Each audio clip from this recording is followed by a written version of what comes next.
real race talk. It's the Revved Up Sports Show talking local, regional, and national action. Here's Bobby Chaffee and Rodney Rodriguez. Hello, everybody. Welcome to another Monday night staple edition of everybody's favorite racing and entertainment show, the Revved Up Sports Show. Showtime, Bobby Chaffee down south at the High Five Studios. Rodney Rodriguez up north at the Mainstay headquarters up there for Russ. They're in beautiful, sunny Round Rock, Texas. So, Sunny's right. A little bit of little logistical issues getting us together in the same spot, but it's all right. It's all good. Yeah, man, it's all good. That's the beauty of this. That's that's what we learned with COVID, how you do these things different. So, very good, and very easy. And we welcome everybody in to another great program coming up 6:45. Talking to Milton Hope. He will recap us the Summer Showdown series over at CBS.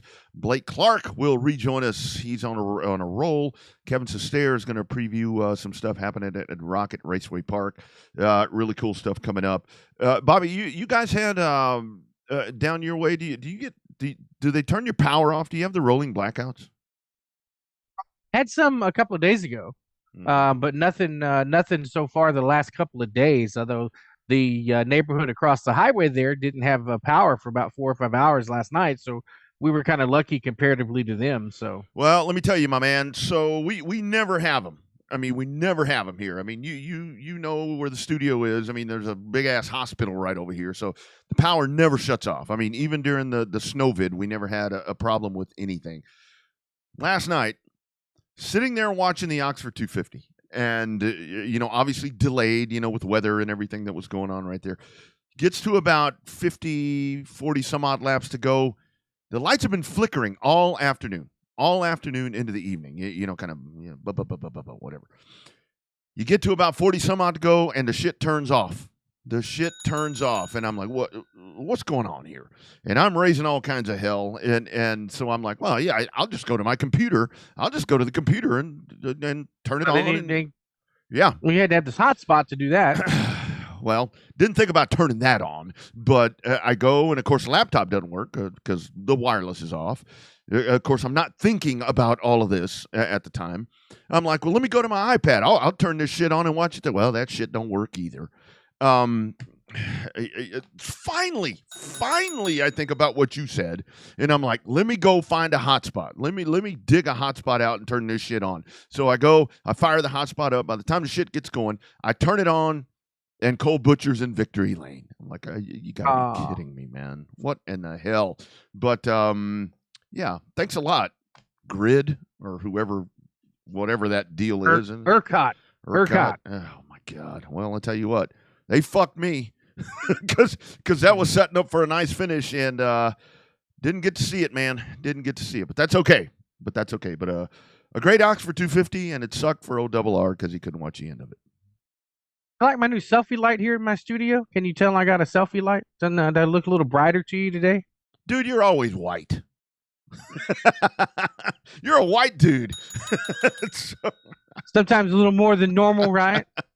I keep seeing it glitter off my glasses. I'm just making sure it's not too terribly bright. No, it looks good. I mean, that I'm telling you, the whole thing is, I mean, in the studio, in my studio, when I started adding lights or whatever, I mean, the wife never goes into the studio. It's like, that's your sacred place. I am not going up there. I don't give a damn for one thing, it smells like dog, and it smells like men.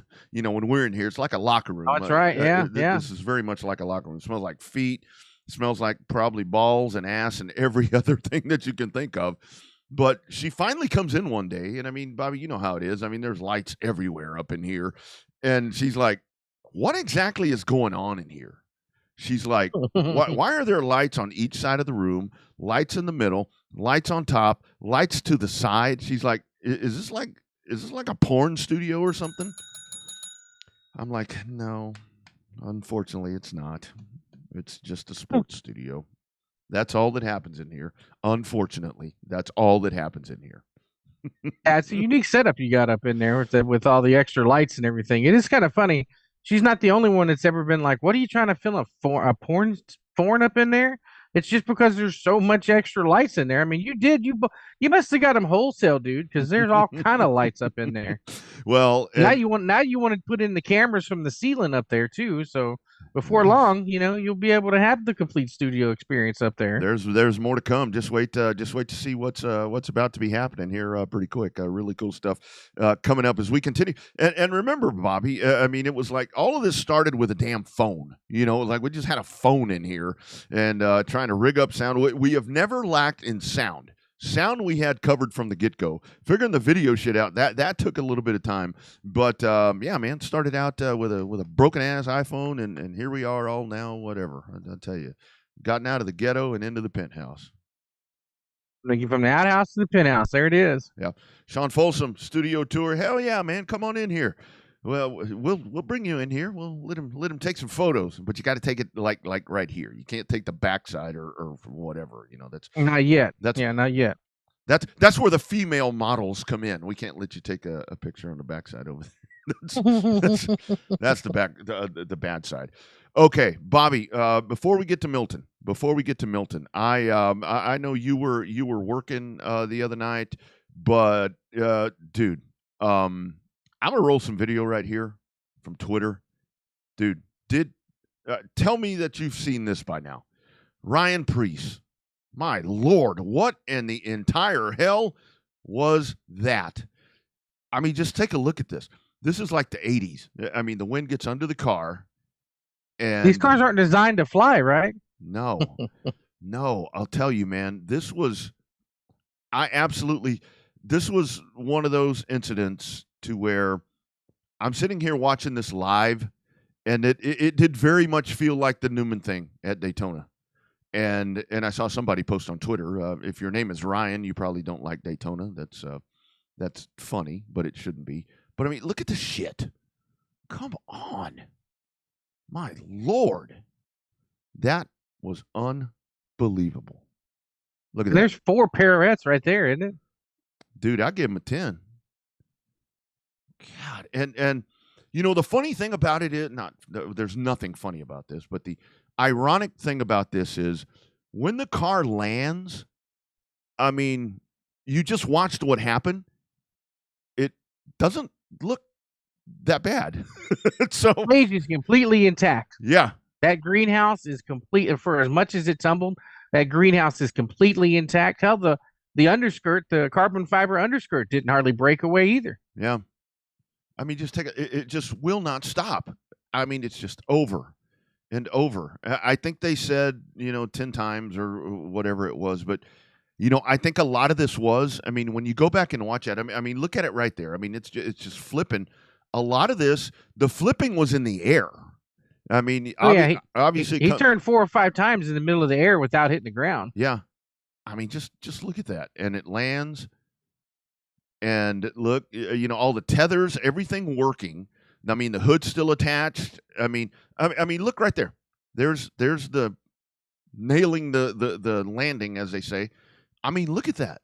I mean, you would think that thing would be shredded to shit, but it unbelievable.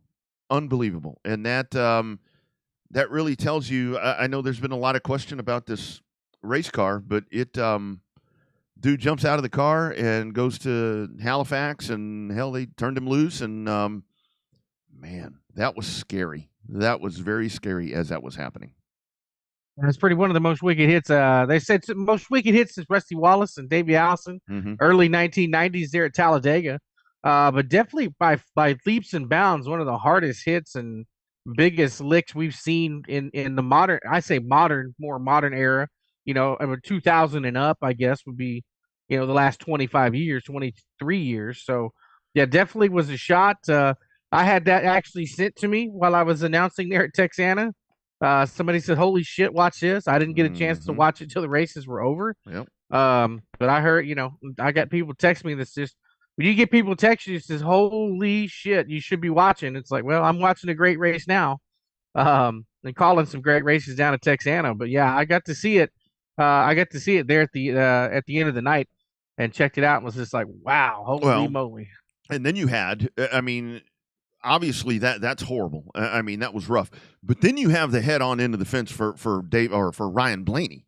And when you think about, I see Nathan there mentions the physics and everything about this, but when you think more about, like with Blaney, because that was more of a boom, and that a lot of times that's where it gets worse because it's like the dead stop. I mean, it's like right there with all of that happening with Priest. I mean, he's flipping and he's hitting the ground and all of this stuff is happening, but with Blaney, it's like right in head on into the fence. And this is where we can talk about where the work that they've done to the front snout of this race car. I think that it paid off a couple of different times right there because the Priest car, a couple of times nose diving into the ground, and then with the Blaney crash, that proves that they're going in the right direction. Yes, it sucks that Kurt Busch is not going to be racing anymore. Retired, yeah. Yeah, but and he did finally, to say that he's walking away, and that sucks. And you hate to think about that. Maybe he's one of the what do they call it? The animal that you use as a test. Maybe that's exactly what he was when that all happens. But man, the Blaney one was rough, dude. That looked really damn bad too. They said it was a pretty rough hit. Said it wasn't. Said he'd been really happy that those. I mean, can you imagine that some of those hits, the head-ons, without any safety barrier? I mean, we've been so accustomed to it since the early 2000s that it's hard to imagine. It's hard to imagine some of these tracks without the safer barrier. Yeah, Danny Davis, great question that I was thinking about as that happened on Saturday night. The G's, exactly what that. I'm sure there's a way for them to figure that out exactly what that did to his body, but you go back into being fully contained right there and just sitting in that and I mean, can you imagine that? I mean, and this is why we tell you racers, I mean, belt yourself down. I mean, you put yourself in that seat just as tight as you can, because and with headrests and all of that. I mean, think about that in the older days right there, because it's taken a long time for me to fully understand. And now as I'm older and think back to the times that I've raced, and a lot of times why my mind is all fucked up and things aren't working right, it's because your head gets knocked around, and when you think of that brain moving around in there and all that fluid and it's just boom boom boom boom hitting the back of the skull, I mean, that's not a good thing. And apparently there's no concussion for Ryan Preece or for Blaney. Damn, he's Ryan too. So it's incredible. It really is incredible. And I'll tell you, these guys, when we talk about these guys being gladiators, and when people want to say that, oh, these new NASCAR drivers, they're PUSS, you go do that. You go try that. You go try that. There's a podcast called The Mean Girls that I watch highlights of it on Instagram. Yeah, and she's one of the lead hosts on that one. Alex Bennett is a huge NASCAR fan. Yeah, she talks all the time. They had a discussion about the NASCAR drivers being athletes or not. And she was like, "These guys lose 10 to 15 pounds of water weight in one race. That's an athlete." Mm-hmm. Mm-hmm. Yeah, I mean, that's exactly right. Great point, Shane.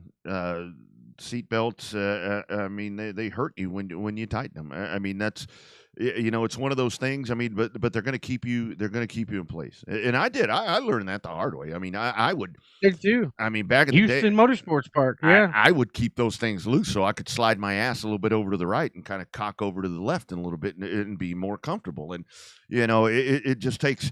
It just takes a really good wreck and for stuff to get all beat around or whatever, and then you kind of change your mind with that. And I was never a big proponent of the Hans device, and we started having to wear that stupid thing, and then all it took was getting pile driven right in the door, and yeah, I love that thing now. So yeah, it's the safety advances are really cool. Racers, you're going to spend all this money. If you're going to go cheap, if you want to go cheap, don't go cheap on your safety equipment, guys. I mean, maybe lighten up on those shocks a little bit if you ain't got no money, but take care of yourself, because your family and everyone else and people you don't like are counting on you. And when you get into one of these things and you're half-assing your safety equipment, ain't nobody going to be the good part of that. PSA for nobody. Nobody. Yeah, there's your PSA for the week. But yeah, if you can't afford good racing equipment, you can't afford to go racing. Mm-hmm. Yeah, that's exactly right. Like, it's not just the car. If you can't afford the racing equipment, the safety portion of it, you can't afford to go racing. That's exactly right. Yeah, that's where you don't skimp. You don't skimp on any of the safety stuff because that's what's going to be taking the best care of you. So definitely take care of that. Milton Hope coming up here in just a few. We're going to talk with him, talking about the summer shoot, or what is summer showdown, summer shoot? Hell, I don't even know. I'll tell you. For showdown I'm series. so thrown out of this thing. How's Triple S, yes. How's Texana, man? I saw that the bounty hunter, I saw the big man showed up. Dalton Faulkner.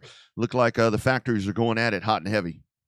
It was a lot of fun. The factory stock race was really good. The hobby stock race from about third on back was pretty decent. Got some tight point battles there in the hobby stocks and the factory stocks, but it was it just goes to show what some of these guys and gals will do for $1,000 to win. Yeah. There was some pretty good nut cutting there, not giving a lot of quarter. Yeah. So they were pretty hot and heavy with the beating and the banging. But hell, we were still done by 10:15. So nothing wrong with that. Not all that bad with 6 classes. You didn't race till 2:45 a.m. like they did in Mobile. No, I heard about that cluster. That? And that's asphalt. Come on, man. Ain't nothing like racing late. That's what they used to tell me over there, but that's for another time. All right, go to the hotline for the first time tonight. And the first time we've had this dude on. And this is one of the legendary voices that you're going to hear, whether it be, so let me see if I can. Legendary voices, not only at a racetrack, but at a football stadium, at a volleyball gym, at a baseball field, softball complex. Man, this dude, I don't know how he can ever talk because he's always talking all the time. We welcome to the show for the first time my main man, Milton Hope. Milton, how are you, sir? I'm very well. You left out your father's favorite announcer. Oh, yeah. That's right. I love it. That's exactly right. I was going to say the voice of the UTSA Roadrunners. That's what I was going to say. Yeah, that's right. Yeah. There's a lot going on in my life. But matter of fact, real quick before we get into this, Bobby, what in the world is going on behind you there? You got some sort of action back there with that dog doing all sorts of things. Yeah, the dog's a little crazy. He likes spending time in the man cave. Unlike the setup at the studio in Round Rock, the actual couch is behind me here versus where it's in front of it's behind the cameras there at the regular studio. So the good news is the dog has not completely, utterly, or why does I say that? I'm going to say lick his private spots, but I think he's trying to do that now because he knows he's on camera. Or Bobby's. He's been doing all sorts of stuff. Or Bobby's. That's why we keep the camera high. Because we don't. This is a G-rated program. We don't need any of that shit going on around here. I could tell by the language. Yeah, exactly. Milton, we'll talk about CBS and all that here in just a little bit. But Trey, I have always wanted to ask you, how in the hell did you get? How'd this start for you? I mean, it doesn't. I mean, I know SAS all the years there, but how'd you start out in this lovely, just $1 million money making world that we like to call race announcing and sports announcing? Well, back in the day, I was in the first Gulf War, and I was with Armed Forces Radio and Television over in Saudi Arabia, kind of right in the middle of it. Wow. And I was sending some stories, little 60-second snippets back to a local news talk radio station, KTSA. Nice. And so when I got out of the military and we moved back to San Antonio, I went down just to say hello to the people that I'd only ever spoken to over the phone, introduced myself. They said, "Hey, we're looking for a overnight guy." I'm like, "Yeah, I need a job." Yeah. So one day, Trey Ware, the famous voice and the famous Ware family, he comes into the newsroom and he says, "There's me. There's a couple other guys sitting there. Hey, I was supposed to go announce down at Shady Oak Speedway tonight down in Goliad, but I can't make it. Anybody want to give it a try?" And we all looked at each other, and I said, "Yeah, I'll give it a shot." And anytime you volunteer for something like that, say, "I'll give it a shot." It's turned into, I guess it's like 28 years later now, still going at it, having had the opportunity and the privilege to be at several different tracks here in Texas, and now at Cotton Bowl Speedway. But it all started with, and that's the same way football started. The Judson football announcer walked in the newsroom one day and said, "Hey, I'm I'm leaving, and who wants to take my place? And yeah, sure, I'll give it a shot. So this Friday night, I started my 30th year over with the Judson School District as the PA announcer. Awesome. So, you raise your hand and say, I'll give it a try. It's 28 to 30 years later, I would have never suspected it would have gone that long. I love it. It's just crazy how that works. Was Rodney and I doing? I mean, I've done it almost 20 years. Rodney's coming up on about 16, 17, because he's not too terribly far behind us. But what's been the most memorable portion of it? I mean, obviously the speed of which football and softball and baseball goes different than racing. I mean, is the racing more? Do you have one of the more memorable stories with racing, or you got another memorable stories with the stick and ball sports that stick out? If I say, what's one of your favorite moments? Well, I would say just two quick ones. San Antonio Speedway, we had some fiery crashes out there, and Terry Dickerson jumping his into a flaming Winnebago. That was kind of crazy there. Larry Bendeley crashing into the inside wall one time, I believe, and but football has given me the most memorable things. Bobby, you know about the two UTSA, big plays by Oscar Cardenas. And, but high school wise, Judson, has some memorable, playoff wins, trailing 32-3 at halftime and came back to, beat the Austin Maroons, 33-32. And then, Judson won a state championship in 2002 as a running team. They got the ball back with 24 seconds left and 76 yards away, and they threw a Hail Mary and scored the state championship win. So I've had the opportunity to be able to do a lot. Final Four for men's and women's. I've been involved with that. So there's just a lot of things I've seen that I just never would have dreamed of. You get just amazing memories that happen with this job, and I tell people it's like it's a great service that we provide, but at the same time we get to see and be a part of really cool stuff.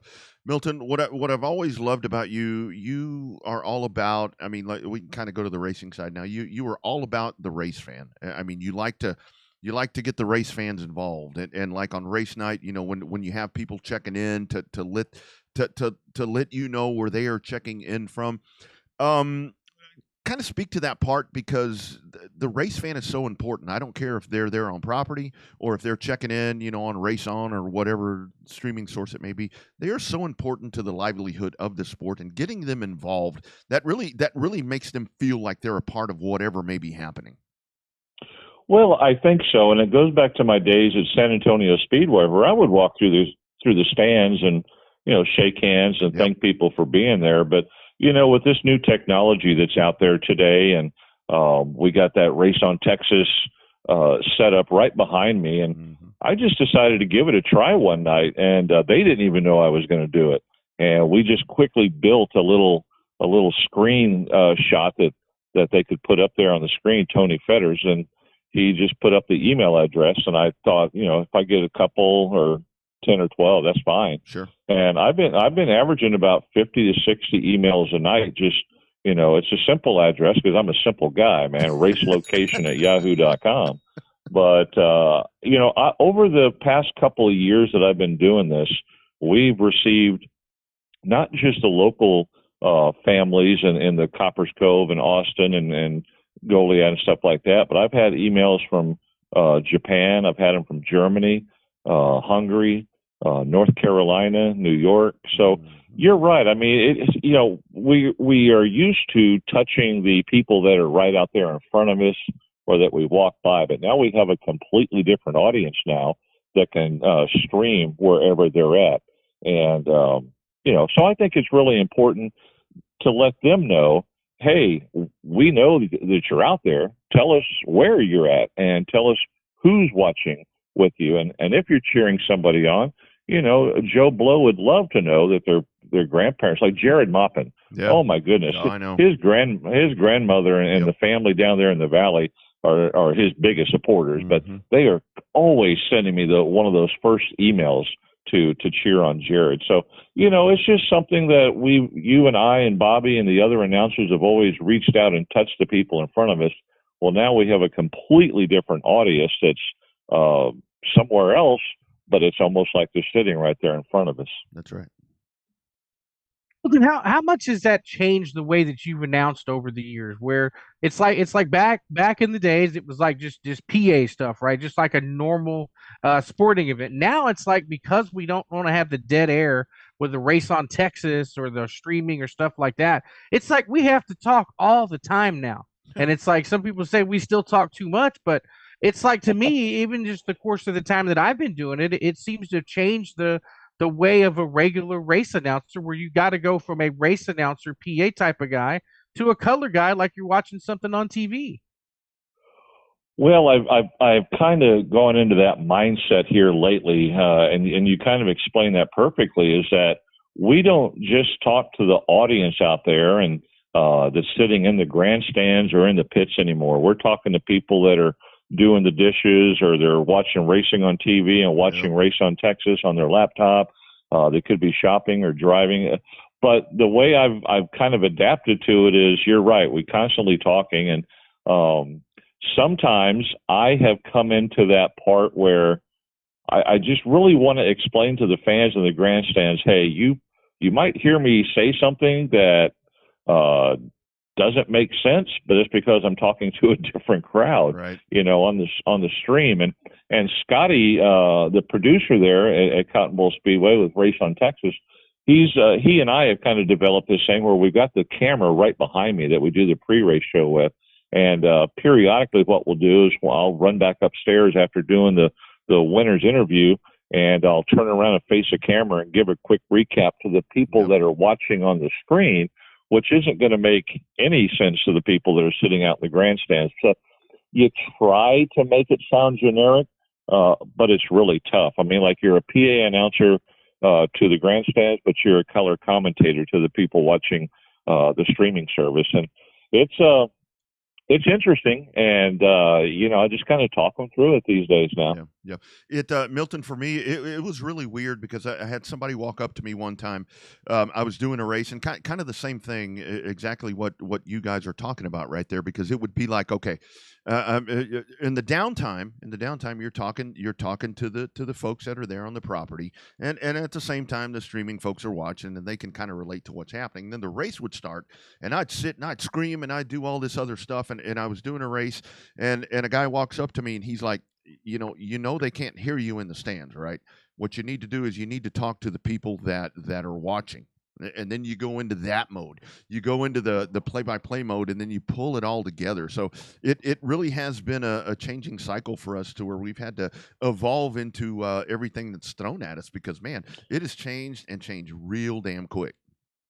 Well, you're exactly right about that, and that's one of the things that we've had to do in a completely different changeover on, is that we are Joe Buck and Troy Aikman now. Yep. Oh, I hate to say those two names, but we are those guys describing the action to the people who are watching on a screen.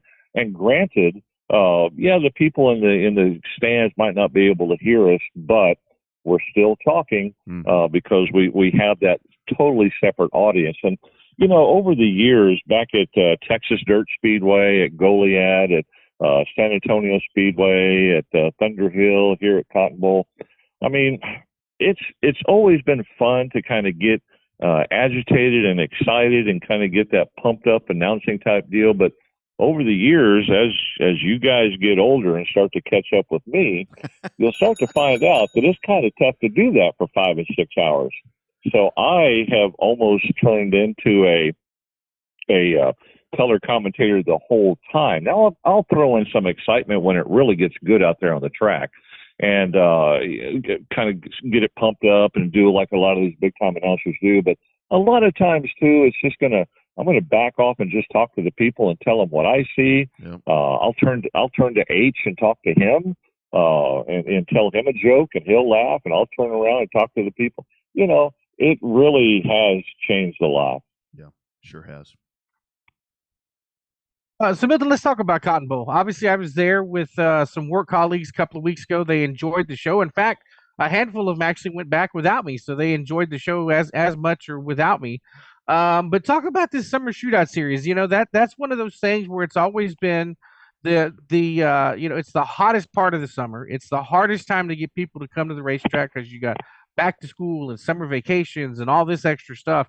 But all that extra effort that Cotton Bowl puts into the summer shootout series or showdown series, that tends to pay off in the late summer months because it was fairly decently packed, and more importantly, the racing action was pretty damn entertaining when I was out there. Well, I think, Aaron Brungott and Mary Ann and all those that put on the Advanced Auto Parts Summer Showdown Series really do a great job. And then with the sponsors that we have, Race on Texas, Day Motorsports, All In Designs, ACM Services, there's a lot more. But there's a lot of people, behind the scenes. And the drivers, like you said, Bobby, it's hot out there. It is hot. But they come out because they know it's going to be a well-run show. It's going to be a time to come together and maybe pick up a little extra cash in their pocket if they can finish in the top 5 this year and kind of spread a little bit money out. When you were there a couple of weeks ago, a decent crowd. The other night, Saturday night, good crowd. Sometimes more of a late arriving crowd because they wait for the sun to go down a little bit more.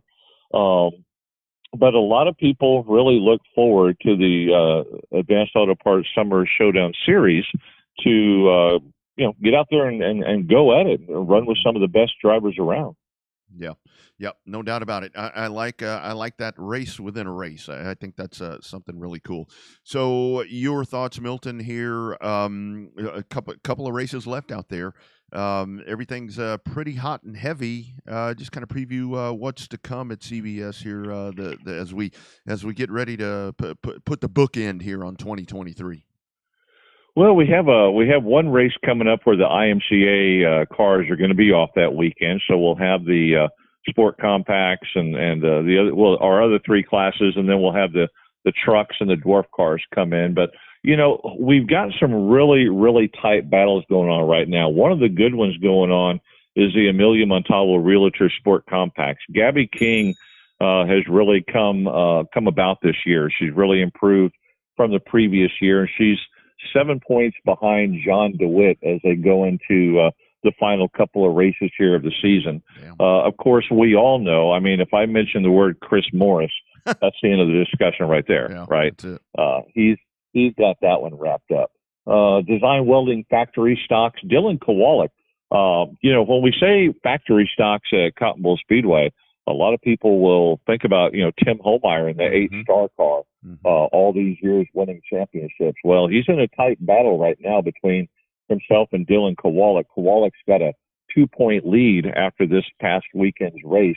Dylan had some issues with his car, had to leave the track. The stock right tire, I think it was, nearly came off the rim down the front straightaway. And Holmeyer had a good finish, so he pulled from like 8 points behind up to 2 points behind. Street stocks, Advanced Auto Parts Street stocks. Brandon Springs had a great run this year. Yeah, sure he's got a 25-point lead over Chase Ellison, Browning Auto Parts, iStocks. This has been a really fun class to watch. But Jason Batt didn't have a good run the other night. Did not finish, but he's got a 27-point lead over the veteran AJ Dancer. So he's got a good one there. Southern Sport Mods, pretty good battle there. Heath Stewart in the 814. You and I are very familiar with that young man right there. He's got a 12-point lead over James Honish. And then the modifieds, well, like I say, Chris Morris, that's a 110-point lead with basically one race to go because they're off one of the weeks. So it's been very, very exciting racing this year. You were mentioning a moment ago about to Bobby about how you guys didn't finish at 2:45 in the morning, and you and I were kind of messaging back and forth about some of these late nights, and you can. Racing is a funny beast, man, because you can be cruising along and all set to have an all-time record for finishing, then the gremlins come out. And I don't know where those gremlins are coming from, but they can slow down a race really, really quick. Yes, sir. They sure can. Milton, I'm Matter not of going to fact, let you go with. We'll talk about. Go ahead to finish the Gremlin story, then we'll get into something else.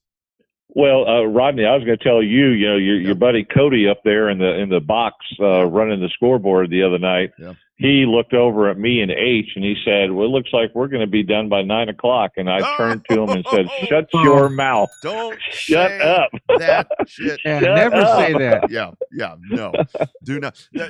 Milton, I mean, you can appreciate this. But sorry, Bobby. The other night, I'm doing football. I'm doing Westwood and Eastview, and we are just blowing through this thing. I mean, we get in. We're halfway through the second quarter. We had not had a penalty flag, and I mentioned that. I'm like, this has been a clean ball game, which is really weird, being an opening game with no penalties. And 16 later, we're done. Yeah, it's just like softball out at UTSA. Yeah. UTSA will jump out to the lead, and somebody will say, "Well, it looks like we're going to run rule them tonight." Next thing you know, we're in extra innings. So yeah, we get that jinx out there. That's right. We just know, don't say certain things right. at a sporting event. That's right. That's right. Milton, I'm not going to let you go without talking a little bit of UTSA football. Season kicks off this Saturday night in Houston against the University of Houston Cougars, and a couple of good home games, especially when we get to kick Texas State's ass again inside the Dome for win number 5 in a row over the Bobcats. Talk about your expectations of this season. I mean, I don't want to get too far in front of the horse, but I got a feeling I'm going to go to New Orleans against Tulane and probably watch the battle for the championship down there at the end of the season.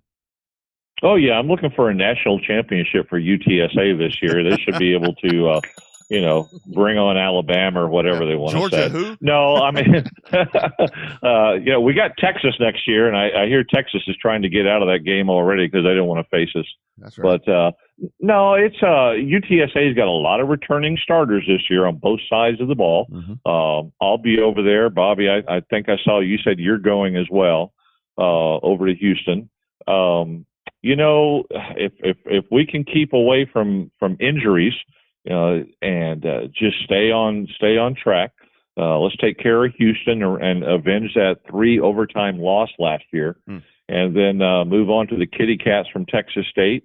Take care of that business, and then the Friday night matchup, the one after that, is Army, and Army always brings in a great team to the Alamo Dome, and you never know what to expect. We were fully loaded with almost all these same players last year, and barely beat them at their place.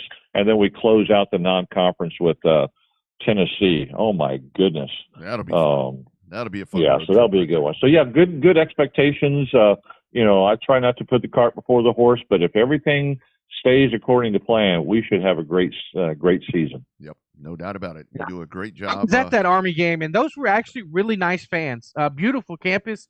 West Point was, but the fans themselves were just really openly friendly. It must have been the bright orange shirts we had on because they just wanted to talk about why we left Texas to come to New York. So, but lots of good stuff. I look forward to hearing you pump up the crowd there, Milton. I've spent 5.5 years up there in that part of the state, and I wouldn't want to have gone back up there.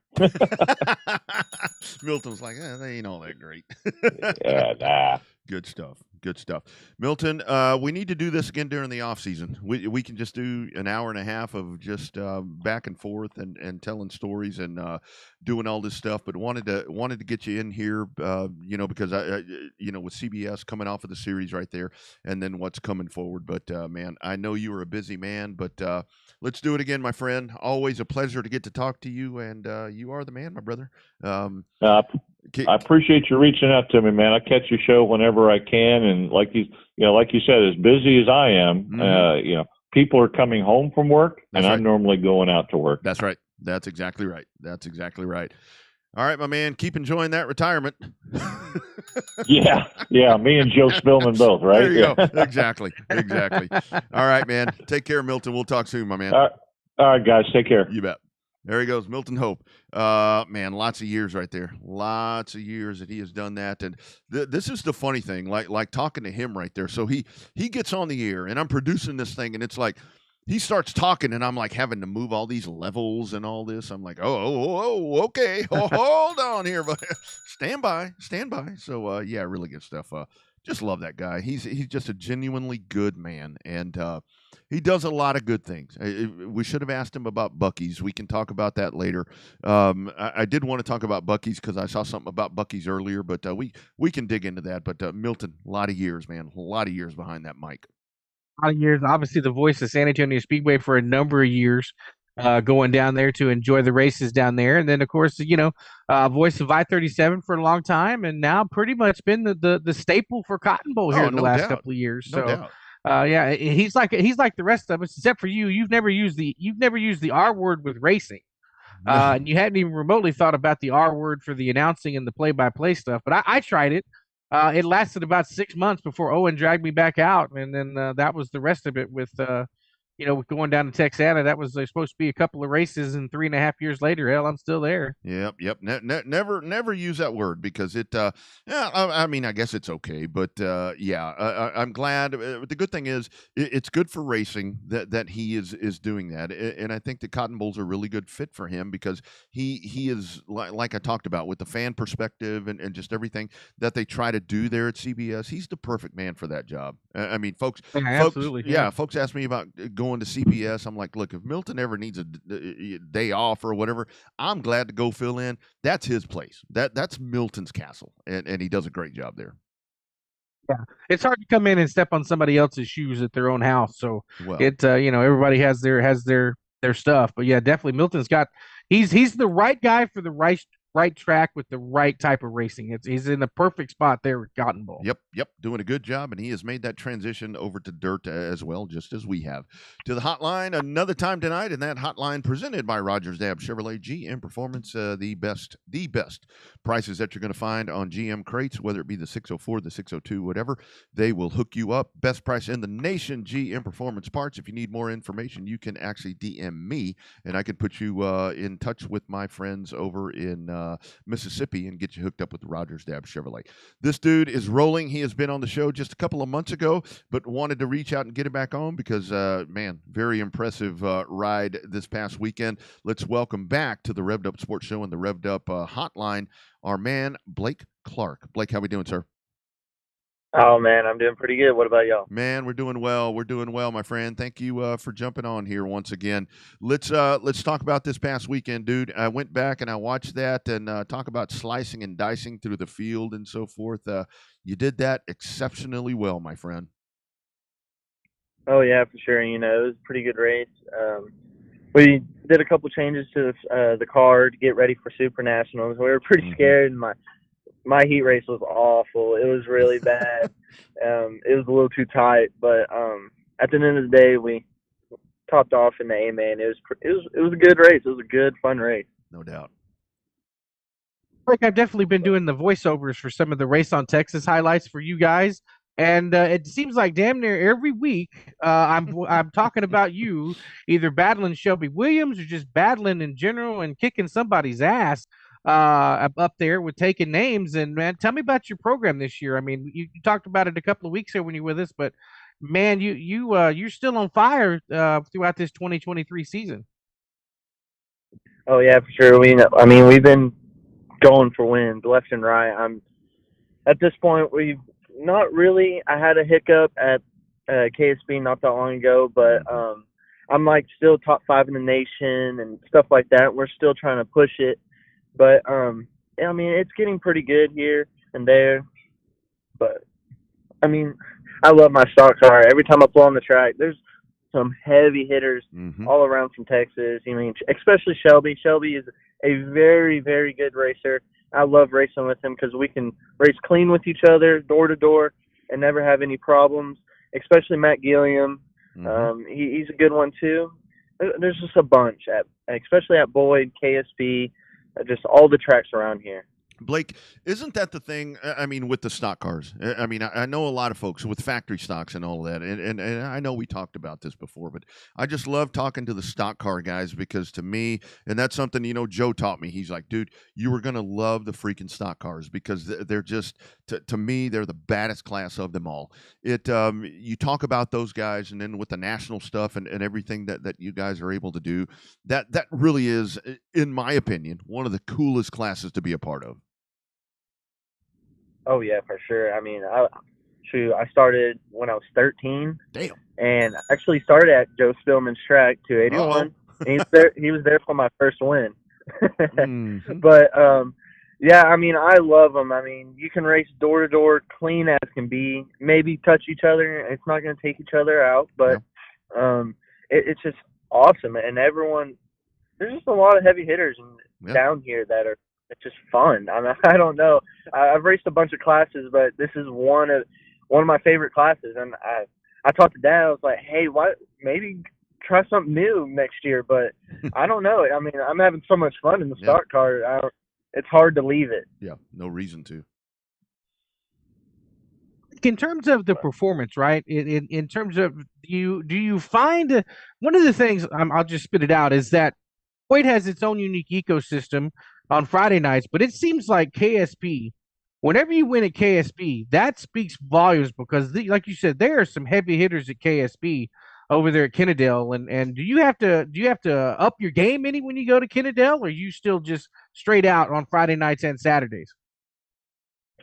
Oh yeah, for sure. I mean, KSP does have a lot of heavy hitters, but Boyd has some heavy hitters too. I mean, here lately there hasn't been that many cars at KSP. It's been real equal to Boyd, but it's kind of the same drivers at both tracks, and that's the good part is you're racing with the same people every single day, and you're just learning each other. It's fun. Yeah.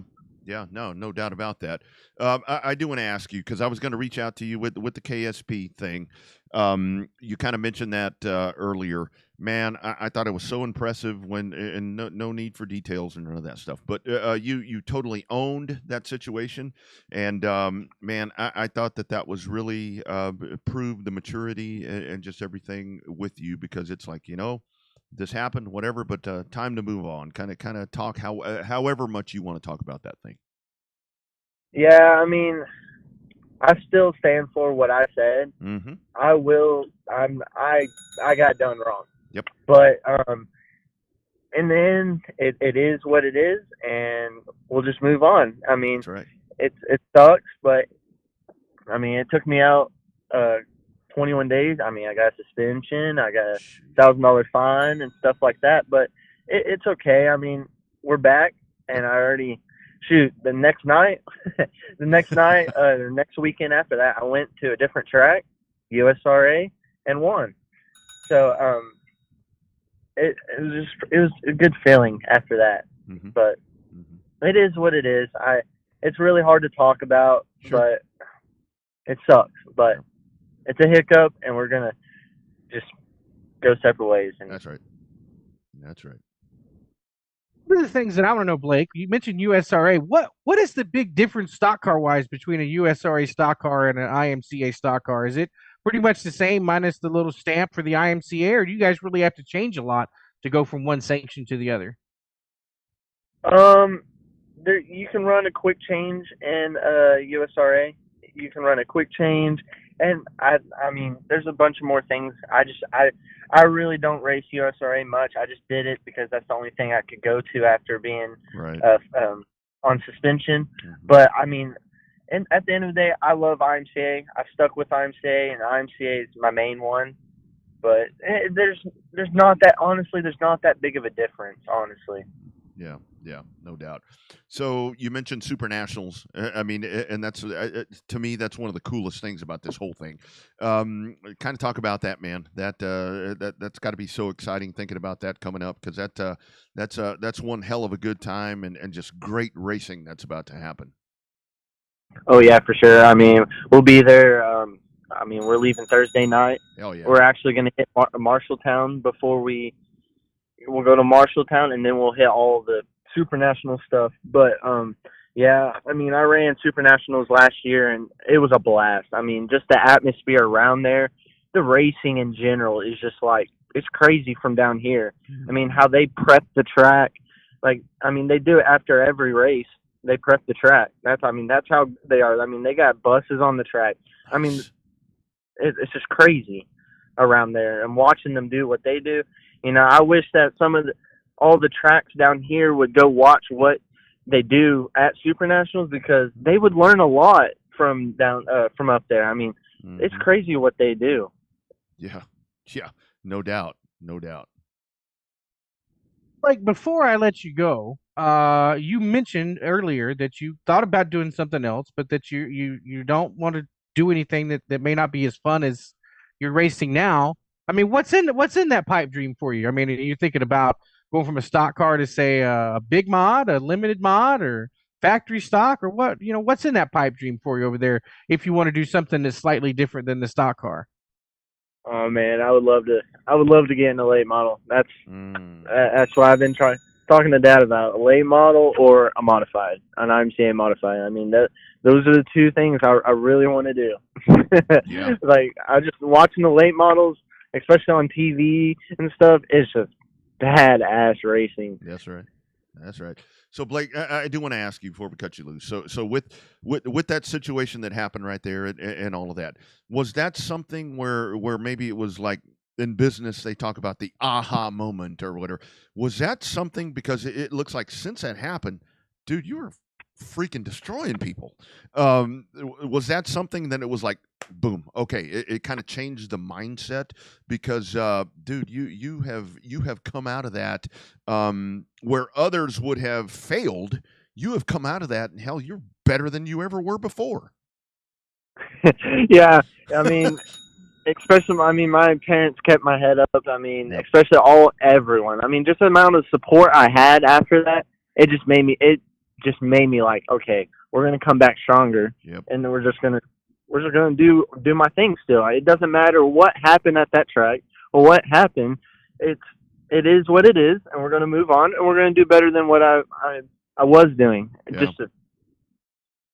It's not. I just want to just show what I can do. That's right. Especially, it's not gonna stop me. Yeah, I love it, man. That adversity can either make you or break you, and it is definitely making you even better than you were before. Congratulations on the win this weekend, my man. Thank you for checking in once again, and I'm sure that we will be doing this again. Good luck on the tour, dude. Go out there and make us proud at the Super Nationals. Yes, sir. Thank y'all. You got it, man. Take care. All right, bye. You bet. There he goes. Blake, I was going to reach out to him when all of that shit happened, but I kind of thought better of it, Bobby. I told you, I'm like, I'm gonna just leave that alone. That whatever. But this dude, there was never a question about him being good, but man, now it's like, holy shit. And then in the stock cars, again, doing that in IMCA stock cars, very impressive what this young dude's doing. Definitely turned out to be. I agree with what you said about kind of an aha type of moment for him, where he's able to kind of, when sometimes when you slow down, you get the bigger view, right? You get a chance to see a little bit broader. You don't have the blinders on like when you're trying to go 1,000,000 miles an hour. So I think that for him to have to slow down, take the blinders off, see a little bit of the big picture, hit realistically hitting a reset button for a couple of weeks, and then bam, it's like, well, the program's really good. We just got to move on and make things better, bigger, better, and he has. He's put the foot down on the firewall and popped that loud pedal and done a damn good job, and waxed a lot of good fields here the last couple of weeks. Yeah, it's one of those things to where you can let the situation defeat you, or you can defeat the situation and come back even better. And he has definitely done that very well. So great conversation right there with Blake Clark, and he heads to the Super Nationals. And like I said, I'm sure we'll be talking to him before the year's over as we get into big showtime happening around these places. All right, you guys stick around. Great conversations tonight coming up. Kevin Sestair, Rocket Raceway Park. About to talk to him. Man, he's got a big one coming up, and he's got some cool stuff coming before the end of the year. #Real Race Talk. Doing it live. we do remind you, into the NASCAR playoffs. Still time for you to join the Revved Up NASCAR Fantasy League. You're not going to win the overall thing, but hell, just jump in and play. Either we.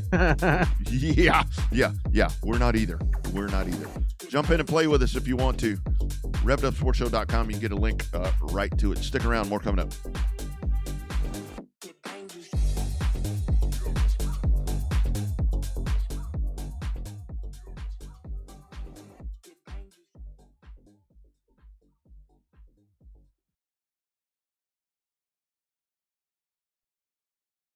Hey racers, Phil Whipple here again with the Revved Up Sports Show. For over a year now, you've heard me talking about our valued partners over at Generation Race Cars. During the first half of this season, GRC built cars have visited Victory Lane on 20 occasions, driven by 6 different drivers. We're proud of their success and know more wins are ahead for them in the coming months. Generation Race Cars, located in Springtown, Texas, continues to offer new chassis body combos all the way to turnkey sport mods and limited modifieds. All cars are built just like the ones driven by recent winners Alex Hickam, Jeff Shepard, Dean Abbey, and Kyle Wilkins. Justin Long is committed to giving each and every customer the time they deserve, along with a commitment to bring quality into every build. When you're ready to join the winning team, give the guys over at Generation Race Cars a call at 817-528-2947.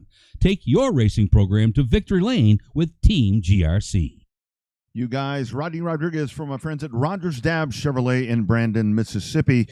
A lot of folks looking for those GM crate engines, whether it be the 602, the 604, much sought after, whether it be on dirt or pavement, lots of different places that you can run those crate motors.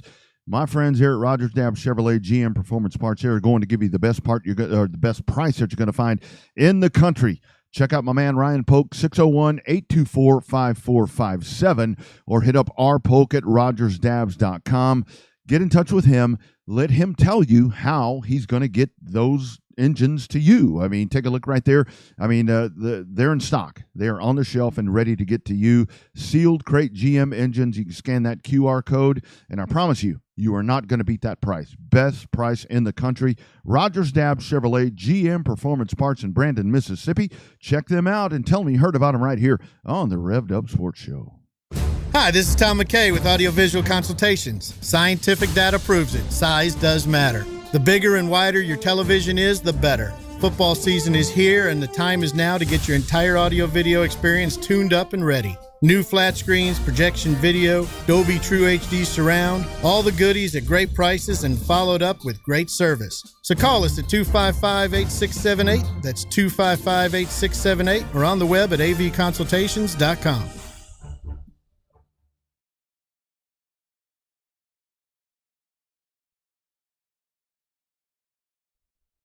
Hey racers, Phil Whipple here again with the Revved Up Sports Show. For over a year now, you've heard me talking about our valued partners over at Generation Race Cars. During the first half of this season, GRC built cars have visited Victory Lane on 20 occasions, driven by 6 different drivers. We're proud of their success and know more wins are ahead for them in the coming months. Generation Race Cars, located in Springtown, Texas, continues to offer new chassis body combos all the way to turnkey sport mods and limited modifieds. All cars are built just like the ones driven by recent winners Alex Hickam, Jeff Shepard, Dean Abbey, and Kyle Wilkins. Justin Long is committed to giving each and every customer the time they deserve, along with a commitment to bring quality into every build. When you're ready to join the winning team, give the guys over at Generation Race Cars a call at 817-528-2947. Take your racing program to victory lane with Team GRC. This is #Real Race Talk from Texas. The Revved Up Sports Show on RevvedUpSportsShow.com and HornFM.com. Here's Bobby Chaffee and Rodney Rodriguez.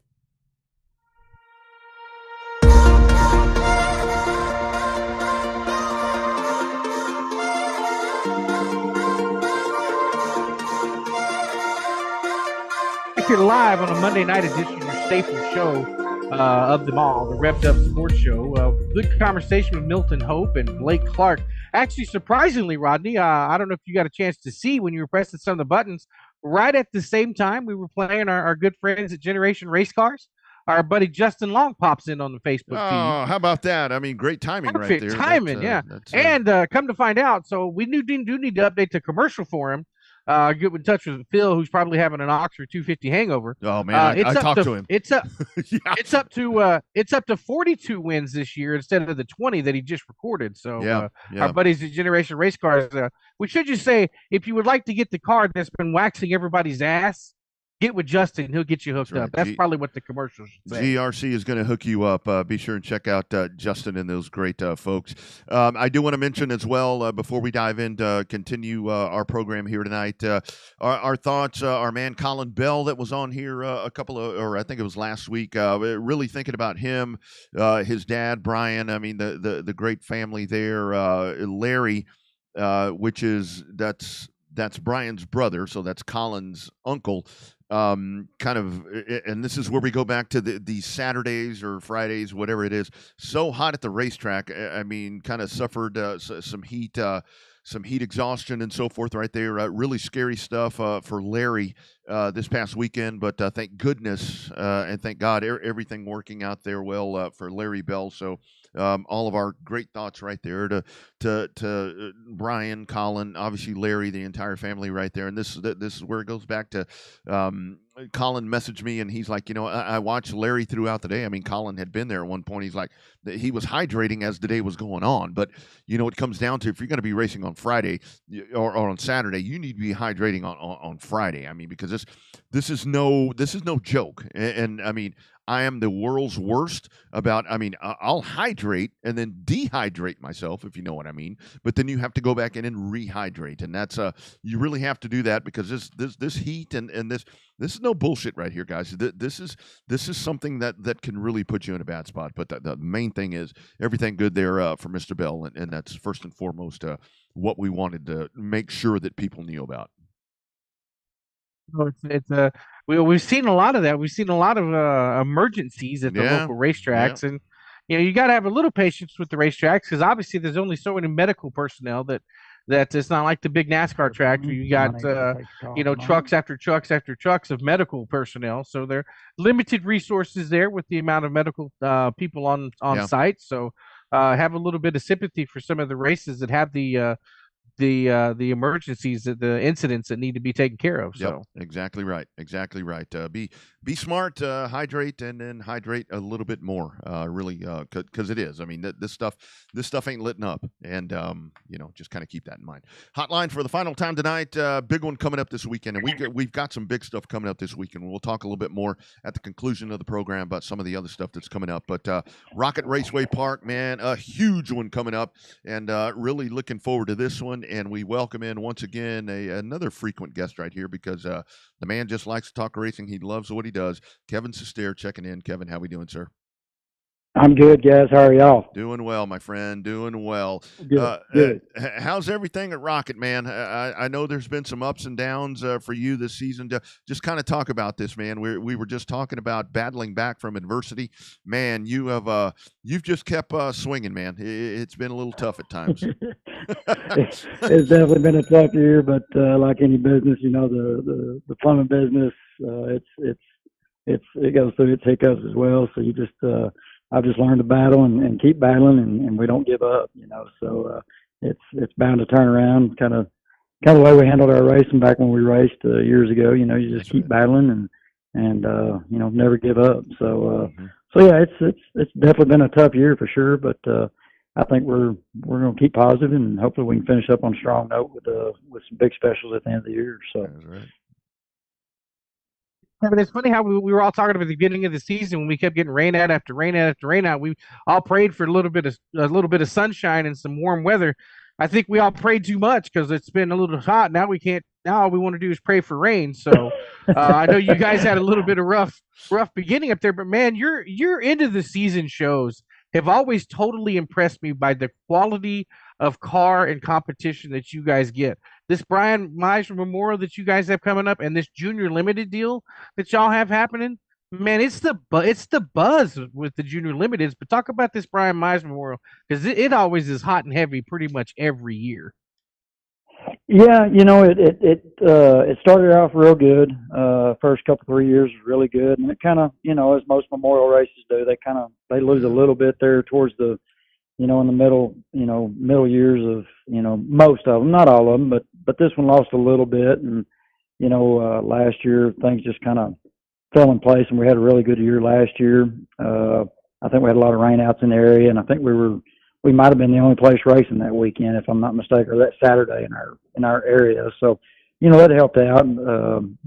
Anytime you're the only game in town and it's a Labor Day weekend, you're bound to have a pretty good car count. So I think we had 225 last year in 4 classes, and hopefully we can, sometimes that might be too many cars, for one night. But, I think as long as people understand, hey, there's a lot of cars and we're going to see a lot of good racing and we're going to get our money's worth. And I don't think, if it runs a little late, I don't think it bothers people too much. So, but we'll just see what brings this year. I think we had, like I said, 74 mods last year. And, if we can get 50 to 60 this year, it'll be a good quality show and, get 25 to 30 in those other classes, hopefully. And, we can run a quick, efficient show and then give the people their money's worth. Mm-hmm. So yeah, no doubt. Especially on a holiday weekend. I mean, if something's going to run late, I think that's a good time for that.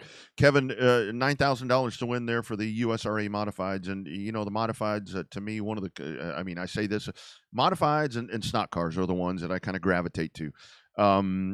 With that purse, and you mentioned last year, the amount of cars that you had in there. This is a huge deal for the modifieds. I really think that you're going to be bringing in some big hitters with that. Just kind of talk about that. Having one of the biggest modified, actually big modified races that you're going to find around here. I think that's a pretty cool thing for you guys here at Rocket. Yeah, and when we started this deal with Brian, most people know he was my crew chief for like 10, 12 years, somewhere in that neighborhood. And, we raced a lot together. And when we first started this deal, we didn't know really where it was going to take off. We just, it was really successful at first. And, we just kind of, modifieds were his thing. And that's kind of what we've geared that race off of. And we just try to make it bigger and bigger every year. And, this was the 9th year, so we wanted to do something special and just make it 9,000 win. And I really wish I could have made it 900 to start, but it's already a $50,000 purse with everything else that we've got going. So we got, the wife was like, "Whoa, pump the brakes, big boy," So yeah. But next year we are going to do, 10,000 win next year for the 10th annual, and then after that we'll probably back down to 5,000. From there on out, so as long as we continue to do it or whatnot. So it's just a special race that, it's not so much about the money to me. I want to pay good money and I want to make it one of the biggest, races in the region, if not one of the biggest ones in the country for modifieds. Just because that's what Brian liked and that's what he loved doing and working on. And, it's mainly just as long as we can keep his memory alive, and we can pay out some good money in the meantime.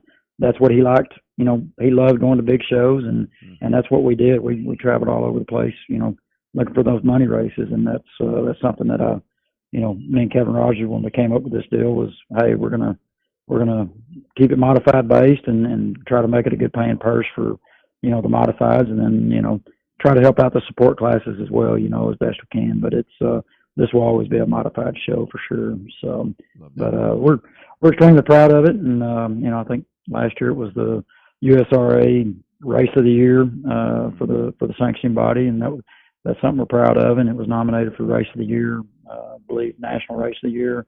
Didn't win it, but just be nominated in something like that's pretty special, and just a testament of all the people that have been associated with it and everybody that supports the show. And Brian meant a lot to a lot of different people, just not me. He was big in our area, and so it's just good to see that people still remember him, and just keeping his memory alive. So that's what the biggest, we want to keep that going. That's right.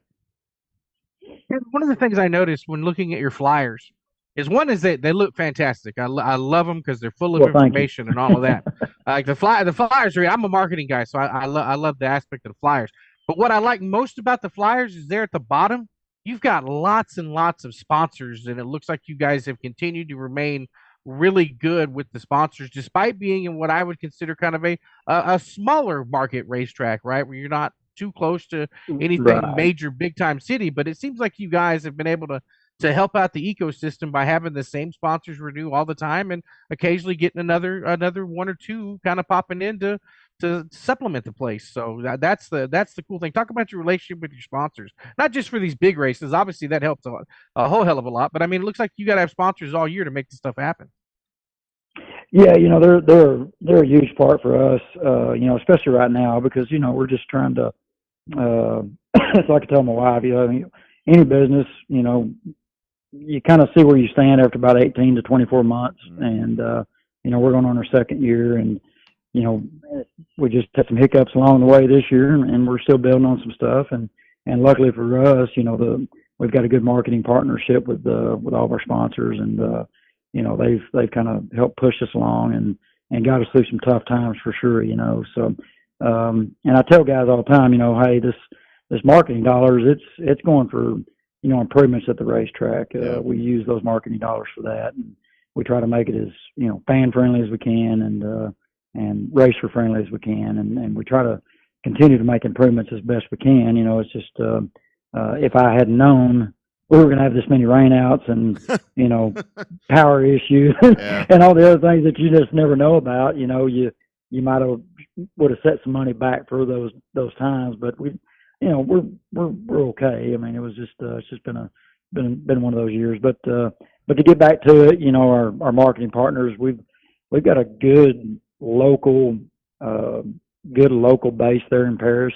Paris is I think there's about 22 to 23,000 people there in Paris. So it's a big town, or a pretty good sized town, and we're on the outskirts of it, and it's just we're trying to get the word out to those 22 to 23,000 people that, hey, there's something to do out here on Saturday night, because really the only thing in Paris is the movie theater. So we're just trying to get the word out, and it's just it's been a little bit of a struggle on the crowd, but when you have rainouts and power issues and that type of stuff, it's those fans, they get into a rhythm, and if you miss a week or two, they kind of forget about the races, and unfortunately with our weather apps now, we've had to cancel races prior to even getting any rain on Saturday, just going off what weather forecasts say, because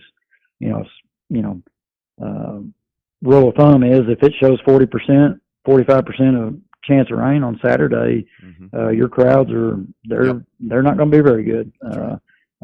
We've come to find that out. And there's a lot of racers that'll stay home too. Everyone has that app, Kevin. That's when I'm at a track. Somebody comes up. If there's a threat of rain, and they're like showing me their phone. I'm like, yes, I know. I have that same shit on my phone as well. So exactly. I totally get that. But Bobby mentioned there, and obviously the Brian Mize Memorial coming up. That's going to be huge with this weekend. But I think that you have really hit a home run with the Junior Limited Nationals, because to me, I love the fact, and I've talked about this to a lot of people and on the show before, to where if you're an aspiring dirt track racer and you want to be in a modified, you want to be in a limited modified, whatever the case may be, a junior limited, whatever the case, that's the way to do it. Don't get in a compact. Get in a junior limited to teach your ass how you're going to be racing one of those. What are you expecting for that one, man? I got a feeling, talking about marquee events and races of the year, dude, I think you're going to have them blowing the gates out of Rocket Raceway Park for that one. that should be a good one. Martin Poole came to me with that idea. His son's McGuire Poole, and I don't know if you guys are familiar with him, but he doesn't. I don't know that they get up that way very often, but he's a good little junior limited modified racer here in our area, and it's last year we started out with about 5 to 6, and a lot of the parents race with us, and they came to me and said, "Hey, are you gonna continue to run this class?" And I said, "Yeah, it doesn't cost us anything really to run the class, and if I have 5 or if I got 2, we're going to run them, and we're going to let them make laps, and we're going to be. I don't know. We haven't been extremely tough on the rules. I just want kids making laps. Now I did tell them, we're going to start tightening down on the rules, especially for the junior or the nationals or whatnot. We want to make sure everybody's on the even playing field for sure. But but for the most part, we've been pretty easy on the rules. And just told the parents, hey, look, I want kids making laps. We've got to have them making laps. So if it's going to take you a couple weeks to get the right motor in here, then let's make sure we get the right motor in here. But let's have them out here making laps. So. But to answer your question, Martin Poole came to me with that idea, and I kind of looked at him crazy, and I said, man, I don't know about having 30 junior limiteds out here. We might race till 3 o'clock in the morning, And he's like, yeah, I know. And I said, well, let's give it a shot. So the night we were going to run them, I think we had 26, and I had a driver's meeting, and then we had a driver's meeting with the kids, and I told all the parents, I said, hey, look, I got 26. We've got a big track. Is everybody good if we put 26 of these kids out here together and we're going to run a feature with 26 cars? And they all kind of looked at me like, yeah, let's do it. And I was like, I don't know what we just signed up for, but we're going to give it a shot and see what the hell happens. So, but to answer your question, I think there's a lot of people excited about it.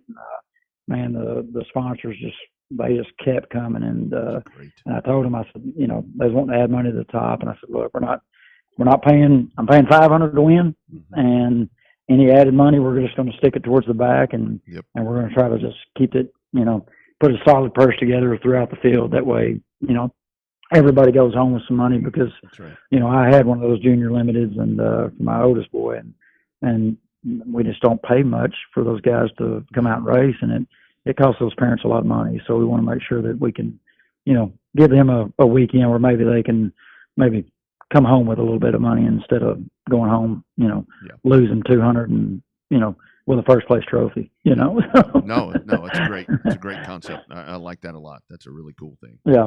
But to get and the other thing you was mentioning is the compact cars, and I do agree with that. And I'm excited to see these, some other tracks picking up the junior limiteds, and my hope is that we can all stay on the same pages with the rules, and kind of like the Eco Mod division has been. I think most of the tracks that run them, and we've all kind of stayed in contact. Said, hey, let's don't be paying super big purses. Let's keep these rules. Let's not change a lot of rules and keep it where it's at. I mean, the class is surviving and striving and doing good. So let's just keep building on what we've got, and you don't have to change it if it's not broken, don't fix it. That's right. So that's right. But no, I think I think the junior limited class is going to be one of our bigger classes for everybody, going forward. And I'm just happy to be a part of this one, and we'll see what happens and see what happens from here. No doubt. One last question for me before we cut you loose. Third annual Cowboy Up Classic held in conjunction with the Junior Limited Nationals.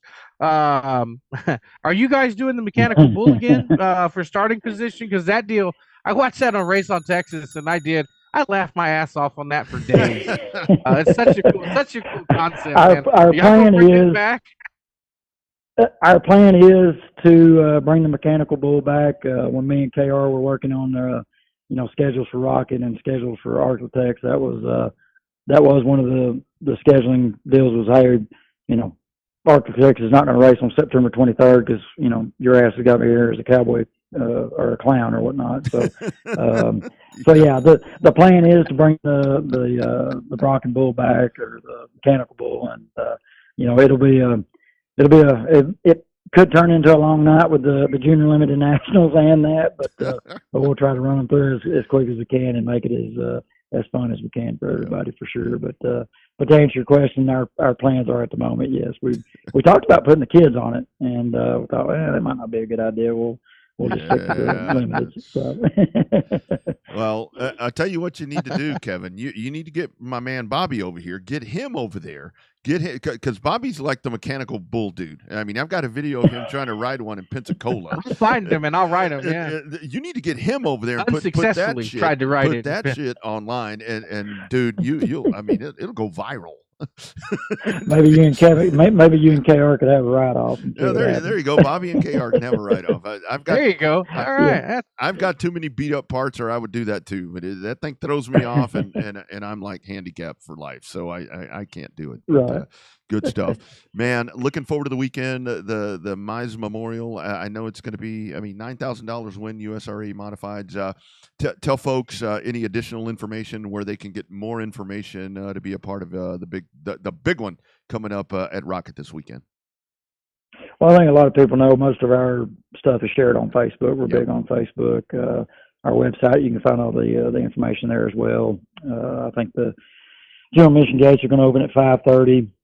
Pit gates open at 2. And if we have any racers listening, just know we're not going to open the pit gate until 2 o'clock sharp. So, don't try to get there at 10 o'clock in the morning because, you'll have to sit out in the parking lot for the rest of the day. But, so stay hydrated, keep plenty of water. I think it's going to be hot again this weekend. So, but I guess that's better than worrying about rain or whatnot. So, that's right. But yeah, you can find us anything you need. Just Facebook will be pretty active this week. And, if you can get out and support any of the other tracks that are part of that arms deal, that, I know those other tracks would appreciate that. And, if you're traveling to Boone or any of those other tracks, good luck to those guys as well. That's right. Just get out and support the local racetracks. It's been a tough season, not only for us, but everybody, that runs these racetracks. And,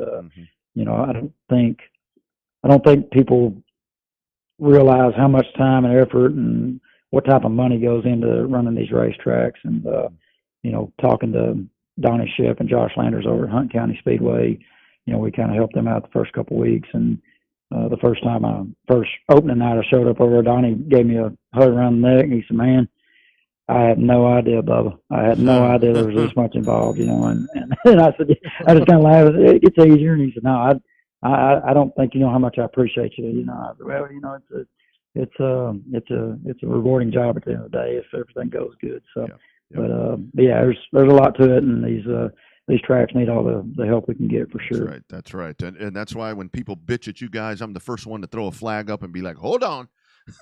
Hold on 1 second here. That's not exactly. Yeah, we try not to answer to all those. I mean, it would be nice, but I'd be on Facebook, 24 hours a day, just pissing people off. So I try to stay off of it. No, smart man. Don't read that shit. Don't read that stuff.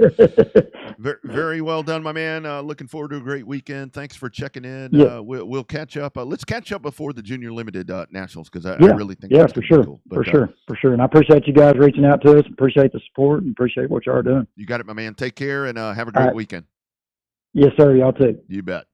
There he goes, Kevin Sestier. And I tell you, that's one of the badasses right there when it comes to race promoters. There's a lot of them. I mean, there's a lot of really good ones right there. But, Bobby, we've talked about it on this show throughout the year, man. It's been one challenging year for him. But, I mean, you hear him right there. He's got a couple of shows right here that I think are really going to that are going to work out and really be good for him as they continue to spring. That's a real – I haven't seen it in person, but that's a really badass-looking racetrack that they put together over there. You need to make a road trip and hang out, go up to see that place and Rocket, and then hang out with our buddy KR up at Arklatex. Need to buzz on over to Boot Hill. Yep. Up in there, but damn, that's just so far away from us. That's just a long, hard drive for us. It's 6 hours from here. So. Yeah, well, it is what it is. I am looking forward to. I talked to my man Brad Dixon at the end of last week. I'm going to actually get to help him out with some stuff for the 600. So I'll go to Mesquite for that one coming up. When is that? You going to announce the 600? I'm not going to announce it. They've got a man in place that has been doing it for a long time. But I'm gonna be there in case he needs a break. I'm going to be there in case he needs a break and just kind of jump in and do some other stuff. So I think that's going to be a good time. $25,000 to win October 6th and 7th. So looking forward to heading to that one. Bobby, I do want to ask you before. Yesterday, I kind of popped on here and was talking to Phil Whipple, and I'd love your thoughts. Kind of back to pavement between the Oxford 250 and the Snowball. We've been to the Snowball. It's as long I don't want to say ordeal now, especially now that I'm going to be on that payroll also, but it drags. I mean, it's a lot. I mean, there's a lot that goes into that. This Oxford 250, a one-day show, it's like two of the crown jewel asphalt races, but you want to talk about night and day, dude. That, those two, that's exactly what that is. I think it's the Northern Daytona 500, Indy 500, pick your poison. Yep. Same thing down south. To me, the thing that gets me about the Oxford race is the heat races, the way you have to qualify in. I love which that. is, that adds its own element. Some people love it, some people hate it. Mhm. You got your Conci races, but where it's just the Derby, where it's 1 to 36, and then you get there 1 to 30, and then you get 31 through I 35 as the love that. Conci and a Yeah. provisional. That's fantastic too, because Comes down to the qualifying, draw. Yeah, it comes down to the draw. Yeah. I mean, at the Oxford 250, it's like, man, Yeah. depending where you draw, I mean, you may be shit, but if you draw and can put yourself in the top 4, I mean, and just stay there, Yeah. you're Just gonna get stay in. there, park it, and keep it. Yeah. Yeah. And that's, like you're saying right there, when I mean, I got to tell you, I mean, with the Derby, that single car qualifying, all of that's arguably one of the best days of the Derby when all that's going on. And then maybe the last chance the next day. But man, I like that heat race thing. And they're longer heat races. I mean, that kind of makes it even better. It's a unique format. I mean, it's one of the few. The qualifying for the Derby is one of the few qualifying sessions that most hardcore race fans, at least for the local type stuff, actually look forward to. They want to sit there because there's a difference between a qualifying format, a qualifying lap versus a qualifying heat race type of deal. So two completely different animals. Everybody kind of loves one or the other.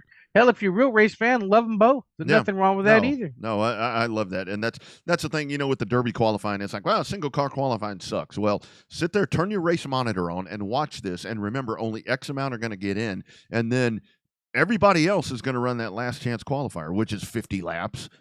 So every year for the last 5 years, the last chance qualifier for the Snowball Derby could be considered an all-star race any other racetrack on any other night across the entire country. That's how big the qualifying is for the Snowball Derby. Yeah, it and really I guess is. Oxford kind of turned into that way too with a couple of the DQs. So no, really good stuff right there. But just kind of radically two different races there when it comes down to it, but two crown jewels.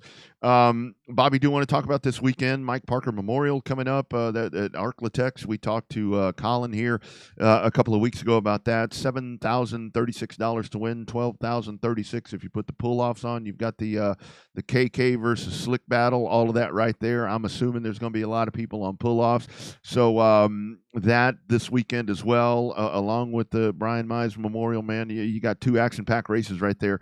I think that Parker's, and that's the beauty of that. I mean, you got a huge big mod race, and then you've got a huge factory stock race. I like that because it's not one race. It's going to divide the cars. That's going to be a lot of fun this weekend. There's going to be some fireworks happening at Arklatex this weekend.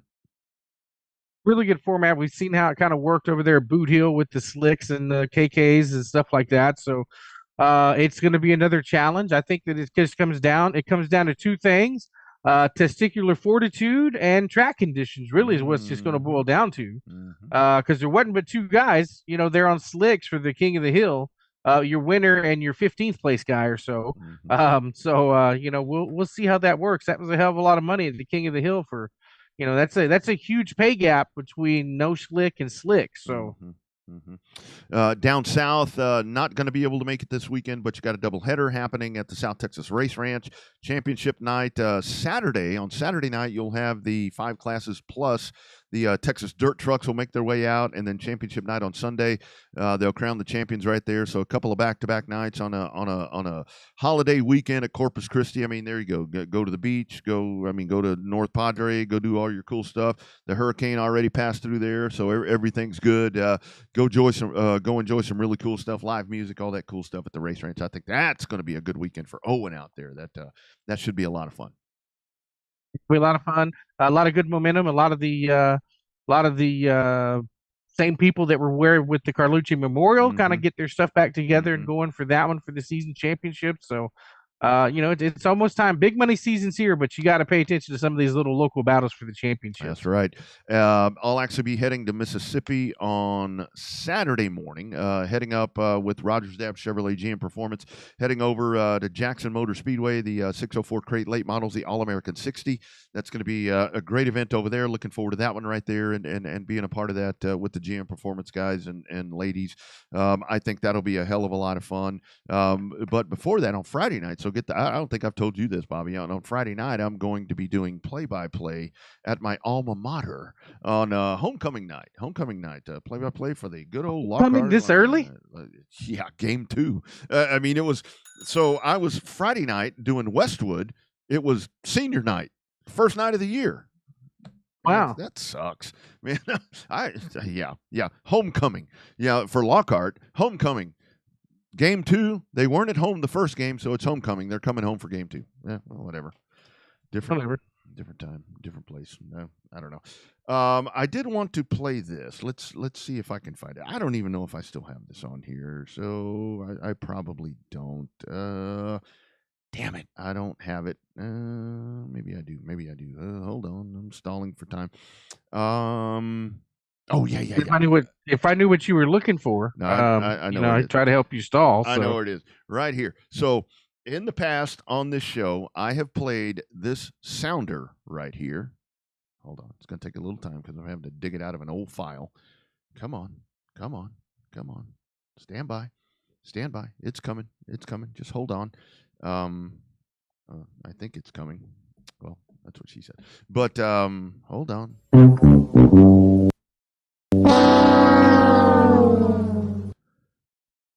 You know what that's from?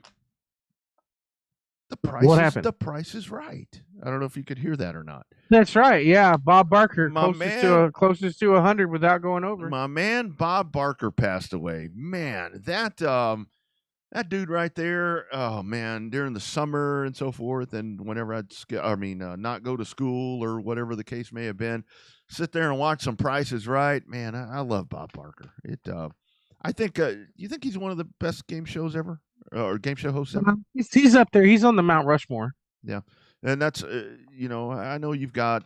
I mean, people talk about Alex Trebek and all that. I never watched Jeopardy. I never watch that because I'm too stupid. I never know the answers. I mean, if it's sports, maybe I might know the answers to some of those. But it's ironic because they don't have a lot of sports questions because the book nerds that are on there don't know sports. Yeah, those kids don't know shit. But Pat Sajak. Obviously he should be there. I liked Richard Dawson. I like Richard Dawson because you want to talk about a smooth operator right there. I love how that dude would always go up and kiss the girls. But Bob Barker too. Bob Barker as well. Remember that the girls would come up and they'd kiss him, or some of them got to reach in the pocket and grab that $100 bill. Those guys did. And of course Bob Barker. You had all of the mess with. Diane Parkinson and the redhead and all of that stuff. He was, he called them Barker's beauties for a reason, apparently. Yeah. That was always fun growing up. You didn't get to appreciate the beauty of those young lads, young ladies when you were a kid getting sick, watching it all day. But I don't know. Yeah. It was an interesting show. It's not the same. Not to say that Drew Carey's bad. It's just not the same without Bob Barker. I don't like that. I watch it, but what I don't like now is the contestants.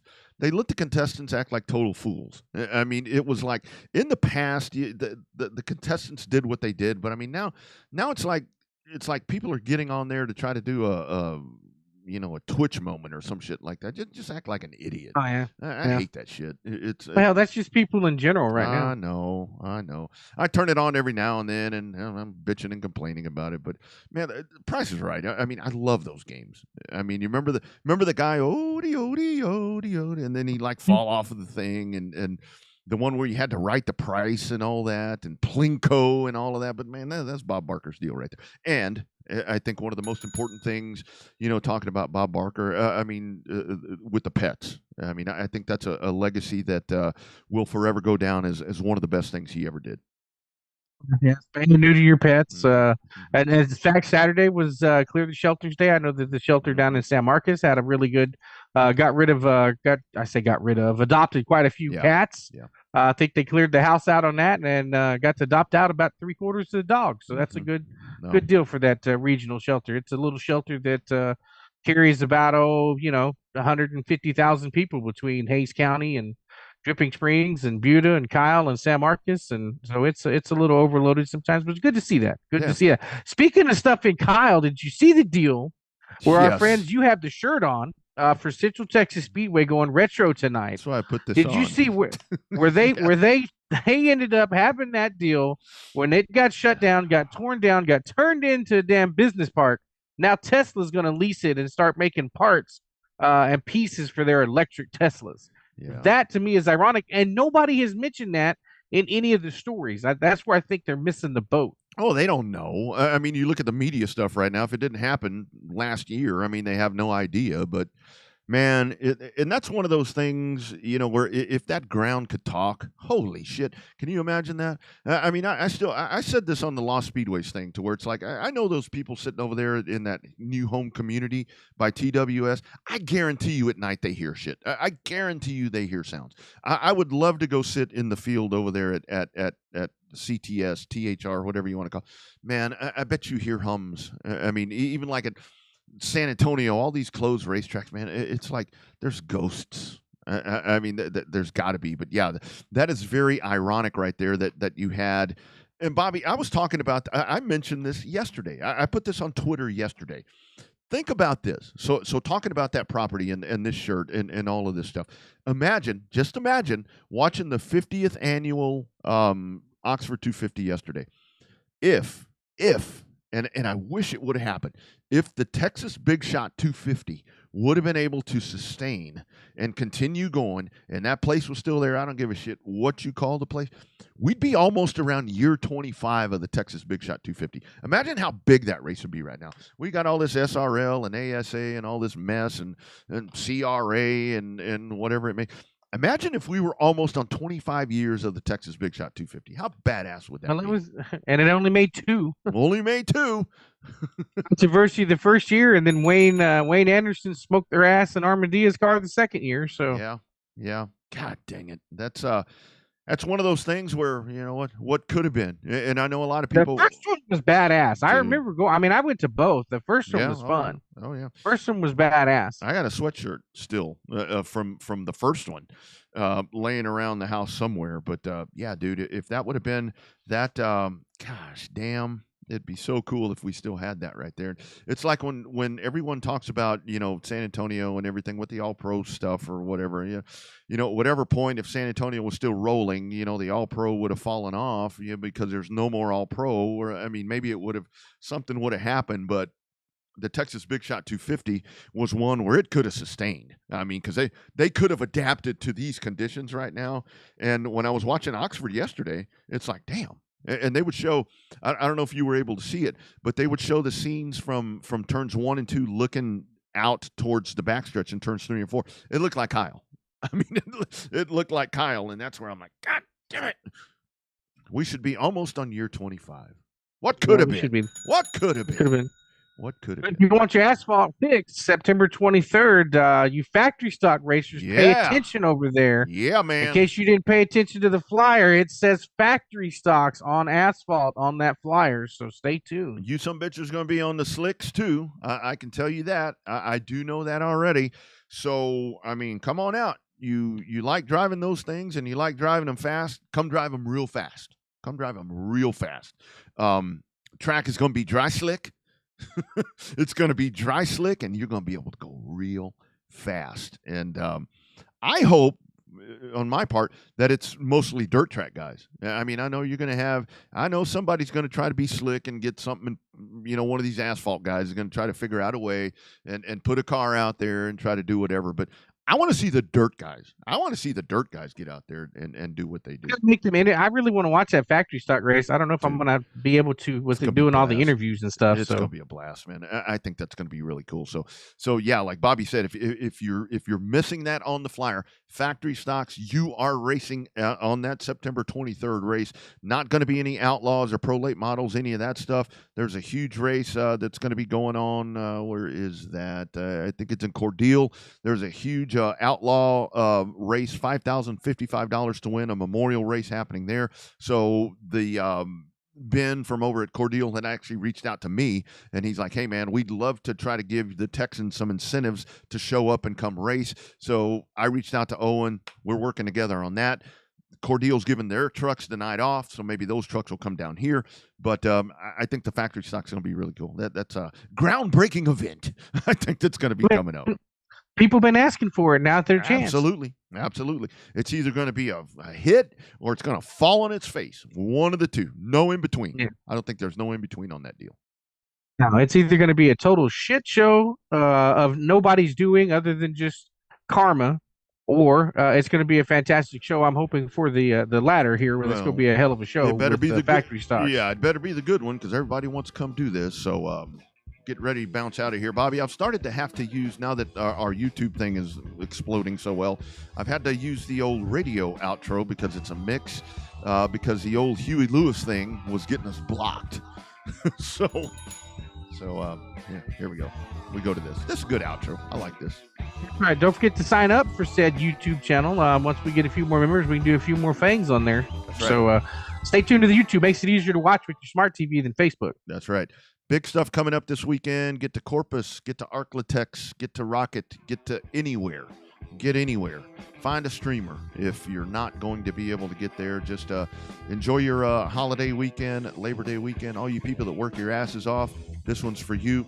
Although if you work your ass off, you're probably working this weekend. It's usually the way that goes. It's like everybody's like, Labor Day weekend, hell, I got to work. Whatever. I'm going camping and I'm going footballing. Football time. You guys enjoy football. Great time of the year. All right, Bobby, have a good weekend, my man. Be safe. Guys, hydrate. This is real shit, man. This is real shit. Hashtag Real Race Talk. We'll do it again next Monday. It is Revved Up Sports Show. Hashtag Unfiltered. Hashtag Show Day.